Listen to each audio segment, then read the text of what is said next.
இது வந்து புராணப்படி அப்படிங்கும்போது பார்த்தீங்கன்னா, ஒரு மகாராஜா, ஒரு அரசன் வந்து வேள்வி நடத்துவாராம். அந்த வேள்வி நடத்தும்போது அதிகப்படியான நெய் அந்த யாகத்தில் ஊற்றுவார் அக்னி பகவான். அந்த அக்னியில் நிறைய நெய் ஊற்றும்போது அக்னி பகவானுக்கு என்ன ஆகும்னா அஜீரண கோளாறு வந்துடுமா, அதாவது செரிமான பிரச்சனை வந்துடுமா. வரும்போது என்ன செய்யறதுன்னு தெரியாதப்ப அந்த ஒரு வனம், அதை காடை சொல்லுவாங்க, அந்த வனத்தை வந்து சாப்பிட ஆரம்பிச்சிருவாராம்.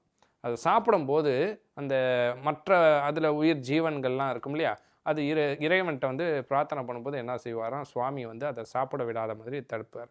அப்போ தடுக்கும்போது இந்திரன் வந்து அந்த இடத்துல மழையாக பொழியும் போது உங்களுக்கு அக்னி சாப்பிட முடியாது. அப்போ அர்ஜுனன்ட்டையும் கிருஷ்ணர்கிட்டையும் போய் அவர் கேட்கும்போது அந்த அக்னி நட்சத்திர காலம் வந்து அவருக்கு பாதுகாப்பை கொடுக்கக்கூடிய ஒரு காலமாகவும், இந்த நேரங்களில் வெயில் கடுமையாக இருக்கும், இந்த நேரங்களில் நம்ம நீரை அதிகமாக எடுத்துக்கணும், செரிக்கக்கூடிய உணவுப் பொருட்களை எடுத்துக்கணும்னு நிறைய கதைகள் இதில் இருக்குது.